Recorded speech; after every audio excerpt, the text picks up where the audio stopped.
Demonetisation ఊహించిన దానికంటే ఎక్కువగానే ప్రభావం చూపిస్తోంది. విపణి నుంచి ఒక్కసారిగా 86% కరెన్సీ చెల్లని కాగితాలు అయిపోవడంతో సామాన్యులకు కష్టాలు తప్పట్లేదు. మరోవైపు నోట్ల మార్పిడిని సైతం 2000కే పరిమితం చేశారు. ఇక్కడి నుంచి డబ్బంతా అకౌంట్లలో జమ చేసుకోవడం తప్ప మరో మార్గం లేదు. అటు కొత్త నోట్లు సైతం ఏటీఎంల నుండి వచ్చే పరిస్థితి కనిపించడం లేదు. ఈ నేపథ్యంలో కరెన్సీ కొరతను తీర్చేందుకు ప్రభుత్వం తీసుకునే చర్యలేంటి? కొత్త కరెన్సీ ముద్రణలో ఆర్బీఐ సన్నద్ధత ఎంత? ఎంతకాలం కరెన్సీ కటకట ఎదుర్కోవాల్సి ఉంటుందో ఇప్పుడు చూద్దాం. పెద్ద నోట్లను రద్దు చేసి సంచలనాత్మక నిర్ణయం తీసుకున్న మోదీ ప్రభుత్వానికి ఈ మొత్తం వ్యవహారాన్ని చక్కదిద్దడం మాత్రం అంత సులువేమీ కాదని ఆర్థికవేత్తలు పేర్కొంటున్నారు. అంతేకాదు, ఇప్పుడు రద్దు చేసిన నోట్ల స్థానంలో కొత్త వాటిని మళ్లీ ప్రింట్ చేసి విడుదల చేసేందుకు అనుకున్న గడువు కంటే మరో 6 నెలలు అధికంగానే పట్టొచ్చని అంచనా వేస్తున్నారు. అంటే అప్పటిదాకా జనాలకు నోట్ల కష్టాలు తీరే అవకాశం లేనట్టేనని పరిశీలకులు అభిప్రాయపడుతున్నారు.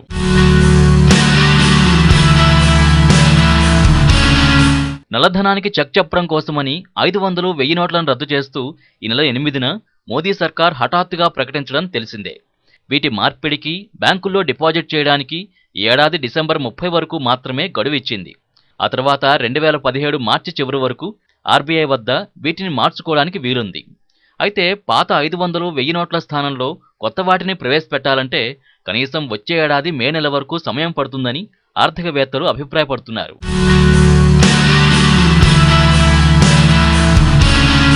సాధారణంగా మన ఆర్థిక వ్యవస్థలో చెల్లింపులు, కొనుగోళ్లు, ఇతరత్రా లావాదేవీల్లో 98% ఇప్పటికీ కరెన్సీ రూపంలోనే జరుగుతున్నాయి. ఈ నేపథ్యంలో కొత్త నోట్లకు సంబంధించి జాప్యం వల్ల ఆర్థిక వ్యవస్థపై తీవ్ర ప్రతికూల ప్రభావం ఉంటుందని విశ్లేషకులు పేర్కొంటున్నారు.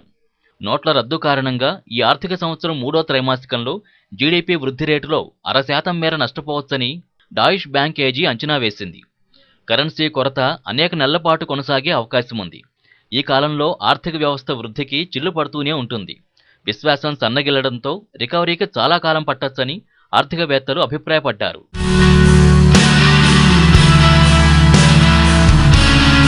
ఇక నోట్ల రద్దు విషయానికొస్తే, మోదీ నోట్ల రద్దు నిర్ణయం నేపథ్యంలో ఆర్బీఐ గణాంకాల ప్రకారం వ్యవస్థ నుంచి మొత్తం 1660 కోట్ల 500 నోట్లని, 670 కోట్ల 1000 నోట్లని వెనక్కి తీసుకోవాల్సి ఉంటుంది. అంటే మొత్తం 2300 కోట్ల నోట్లు. వీటి విలువ 15 లక్షల కోట్లుగా ఉంది. ఈ మొత్తాన్ని వ్యవస్థ నుంచి ఉపసంహరించాలి. వీటి స్థానంలో కొత్తగా 2500 నోట్లను తీసుకురావాలి అనేది కేంద్ర ప్రభుత్వ వ్యూహం. ఇప్పటికే కొంత 2000 రూపాయల కరెన్సీని ప్రింట్ చేసి విడుదల చేశారు. అయితే అధిక విలువగల కరెన్సీ నోట్లను ప్రింట్ చేసే Bharatiya reserve bank note Mudran private limited ముద్రణ సామర్థ్యం నెలకు 130 కోట్ల నోట్లు మాత్రమే ఉందనే వార్తలు వెలువడుతున్నాయి.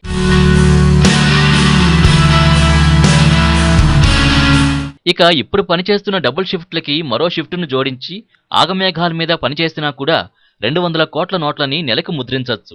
అంటే 1000 నోట్ల స్థానంలో కొత్త వాటిని 2000 నోట్లను ప్రింట్ చేసేందుకు ఏడాది చివరి వరకు పడుతుంది. ఇక 500 నోట్ల స్థానంలో కొత్తవి ప్రింట్ చేసి విడుదల చేయాలంటే security printing and minting corporation of India లిమిటెడ్కి అనేక నెలలు పడుతుంది.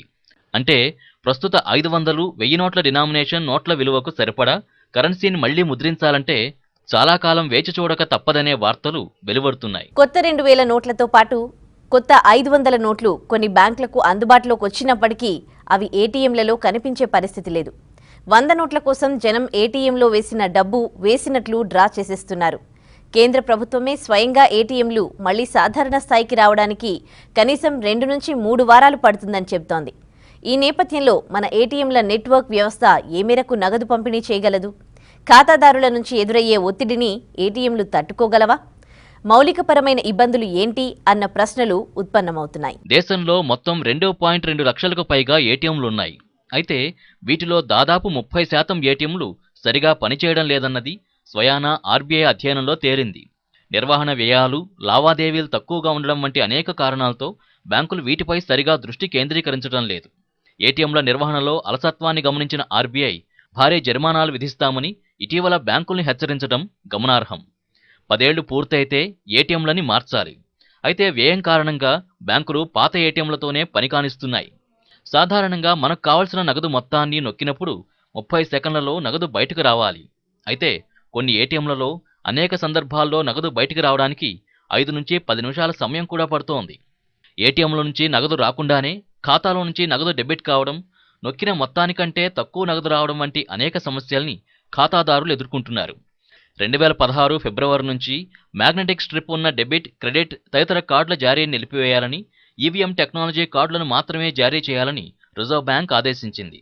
ఇప్పుడు చెలామణిలో ఉన్న మ్యాగ్నెటిక్ స్ట్రిప్ కార్డుల స్థానంలో ఈవీఎం కార్డులని 2018 డిసెంబర్ నాటికి జారీ చేయాలని కూడా బ్యాంకులకు సూచించింది.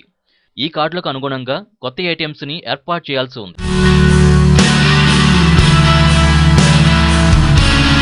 దేశంలో ఎన్సీఆర్, డైబోల్డ్ ఇండియా వంటి సంస్థలు ఏటీఎంలను తయారు చేస్తున్నాయి.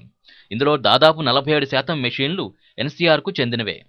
ఈ కంపెనీలు కొత్త నోట్ల జారీకి అనుగుణంగా ఏటీఎం మెషిన్స్ని మార్చడానికి యుద్ధ ప్రాతిపదికన ప్రయత్నాలు చేస్తున్నాయి.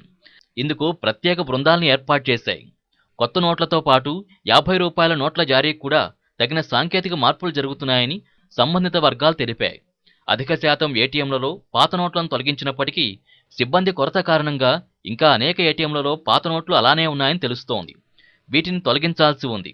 రెండో దశలో ఏటీఎంలను పరీక్షలు చేయడంతో పాటు కొత్త 2,000, 500 రూపాయల నోట్లని, 50 రూపాయల నోట్ల ఏర్పాటుకు క్యాసెట్లలో, సాఫ్ట్వేర్లో మార్పులు చేయాల్సి ఉంది. డిమానిటైజేషన్తో పెద్ద మొత్తంలో నల్ల కుబేరులు ఇతరుల ఖాతాల్లో డబ్బును జమ చేసేందుకు బయటకొస్తున్నారు. దీంతో ఐటీ శాఖ రంగంలోకి దిగి జన్ధన్ ఖాతాలతో సహా ఏ ఖాతాను వదలట్లేదు. అలాగే బంగారం వ్యాపారాలపై సైతం కొరడా జులిపిస్తోంది. ఎంత గోల్డ్ ఉందో సమాచారం చెప్పాలని ఇప్పటికే నోటీసులు జారీ చేసింది. అసలు 50,000 దాటి డిపాజిట్ చేసే ప్రతి ఖాతాపైన దృష్టి సారించింది. అయితే ఈ స్థాయిలో నిఘా సాధ్యమా? ఐటీ శాఖకు అంత స్టాఫ్ ఉందా? ఎంత సమర్థవంతంగా చేయగలదు? లేదా ఊరికే భయపెడుతోందా అనే సందేహాలు వస్తున్నాయి. పెద్ద నోట్ల రద్దు తర్వాత ఆదాయ పన్ను అధికారులు కూడా కొరడా జొలిపిస్తున్నారు. ఐటీ శాఖను పూర్తి స్థాయిలో రంగంలోకి దింపారు. కేంద్ర ప్రభుత్వం తీసుకున్న పెద్ద నోట్ల రద్దు నిర్ణయం అక్రమార్కులకు దడ పుట్టిస్తుంటే ఐటీ శాఖకు మాత్రం ఓ వరంలా మారింది. తమ వద్ద ఉన్న పాత నోట్లను బ్యాంకుల్లో జమ చేస్తున్న ప్రజలకు 2.5 లక్షలు డిపాజిట్ చేసేందుకు పన్ను మినహాయింపు ఉంటుందని, అంతకంటే ఎక్కువ నగదు డిపాజిట్ చేస్తే పన్ను కట్టాల్సి ఉంటుందని గతంలో అధికారులు ప్రకటించిన సంగతి తెలిసిందే. ఈ క్రమంలో ఐటీ శాఖ కసరత్తు ప్రారంభించింది. కేవలం వారం రోజుల వ్యవధిలోనే కార్యాచరణకు దిగింది. 2.5 లక్షల కంటే ఎక్కువ డిపాజిట్లు చేసిన వారి వివరాలను బ్యాంక్ అధికారుల వద్ద నుంచి పెద్ద ఎత్తున సేకరించి దేశంలో వేలాది మందికి నోటీసులు జారీ చేసే ప్రక్రియను వేగవంతం చేస్తోంది. పరిధి దాటిన డిపాజిట్లకు ఆధారాలు చూపాలని, ఐటీ రిటర్న్స్ దాఖలు చేస్తే వాటి వివరాలను సైతం చూపాలని అధికారులు ఆదేశాలు జారీ చేస్తున్నారు.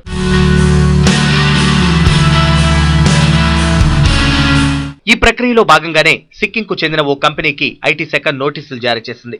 2 రోజుల్లో అధిక మొత్తంలో డబ్బును అకౌంట్లోకి జమ చేయడంపై వివరణ ఇవ్వాలంటూ నోటీసులు పంపింది. పన్నుకు సంబంధించి వివరాలను తెలపాలని, ఒకవేళ ఇప్పటికే పన్ను కట్టి ఉంటే అందుకు సంబంధించి పత్రాలను ఐటీ శాఖకు సమర్పించాలని ఆదేశించింది. సిలిగురి ఐటీ శాఖ డిప్యూటీ డైరెక్టర్ బూటియా ఈ నోటీసులు జారీ చేసినట్లు తెలిపారు. ఇదే కాకుండా మరికొన్ని కంపెనీలకు కూడా నోటీసులు జారీ చేస్తున్నట్లు ఆయన వెల్లడించారు.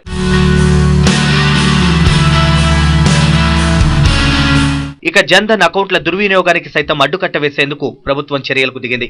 జన్ధన్ ఖాతాలో ఇంతకు మునుపు ఏడాది ₹1,00,000 వరకు డిపాజిట్ చేసే వీలుండేది. అయితే జన్ధన్ ఖాతాలు దుర్వినియోగం అవుతున్నాయని వార్తలొస్తుండటంతో వార్షిక నగదు డిపాజిట్ను 50,000కు ప్రభుత్వం పరిమితి చేసింది. అంతకు మించితే పై మొత్తానికి లెక్క చెప్పాల్సి ఉంటుంది.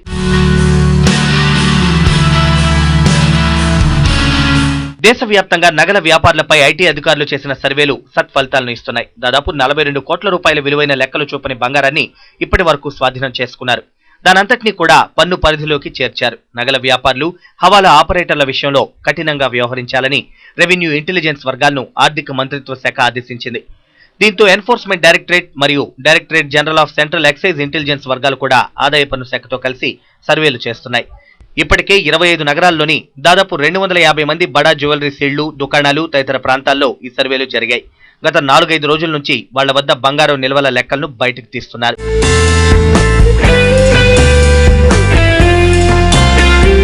ఇన్నాళ్లు ఆదాయ పన్ను లెక్కల్లో చూపించకుండా దాచిపెట్టిన బంగారం మొత్తాన్ని లెక్కల్లోకి తీసుకొచ్చి దానికి పన్నుతో పాటు పెనాల్టీ కూడా భారీ మొత్తంలో వడ్డించే అవకాశం ఉంది. పాత నోట్లయితే 10 గ్రాములు 50,000 రూపాయలకు అమ్ముతున్న నగల వ్యాపారులు వినియోగదారులకు పన్ను పడకుండా ఉండేందుకు వారి పాన్ నెంబర్ నోట్ చేయాల్సిన అవసరం లేకుండా ఎంత బంగారం కొన్నా 2 లక్షల లోపే బిల్లులు ఇస్తున్నారు. ఈ వ్యవహారాన్ని కూడా ఐటీ అధికారులు గుర్తించారు.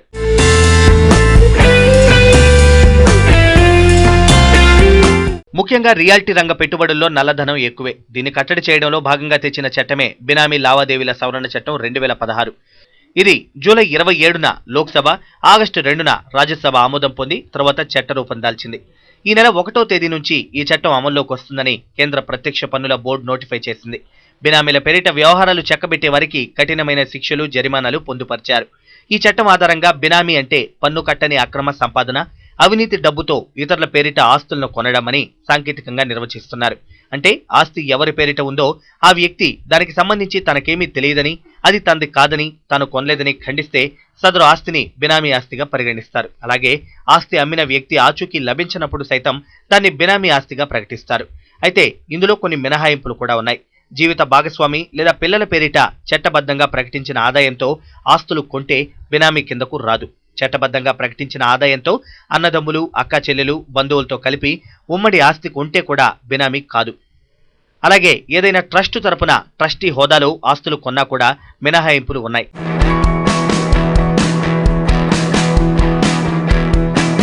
ఇక ఏవి బినామీ లావాదేవీల పరిధిలోకి వస్తాయనేది పరిశీలిస్తే అందులో స్థిర చరాస్తులు, బంగారం బాండ్లు, ఫినాన్షియల్ సెక్యూరిటీలు లాంటివి ఇతరుల పేరిట కొంటే బినామీ లావాదేవీల కిందకొస్తాయి. వీటిని ఆదాయ పన్ను శాఖ అసిస్టెంట్ లేదా డిప్యూటీ కమిషనర్ ఏదైనా ఆస్తి బినామీ పేరిట ఉందని తమకు అందిన సమాచారంతో లేదా ఏదైనా లావాదేవీపై అనుమానం వచ్చినప్పుడు సదరు బినామీకి నోటీస్ జారీ చేస్తారు. నోటీసులో పేర్కొన్న ఆస్తి లేదా ఆస్తులు కొనడానికి ఆదాయం ఎక్కడి నుంచి వచ్చిందో వివరించాలని, ఆధారాలు చూపాలని కోరుతారు. పై అధికారి అనుమతితో ఆ బినామీ ఆస్తిని స్తంభింపజేస్తారు.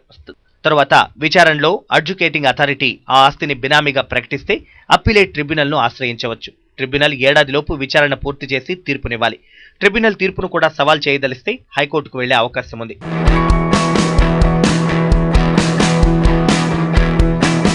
ఇక బినామీ పేరిట ఆస్తులు కొన్నట్లు రుజువైతే 7 ఏళ్ల వరకు కఠిన కారాగార శిక్ష పడుతుంది.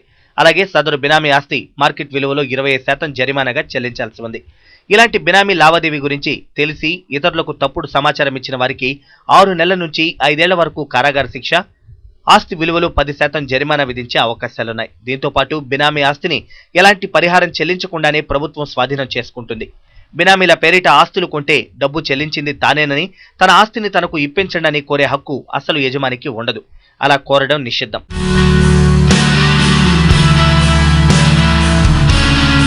అక్రమ సంపాదన, అవినీతి సొమ్ముతో బినామీ ఆస్తులు కూడబెట్టిన వారికి ఇది మరో షాక్. ఏదో రకంగా వీటిని అమ్ముకుని బయటపడదామని చూసినా అది ఇప్పట్లో కుదిరేలా లేదు. కొనే వ్యక్తి కొత్త నోట్లతో భారీగా నగదును ముట్టజెప్పలేడు.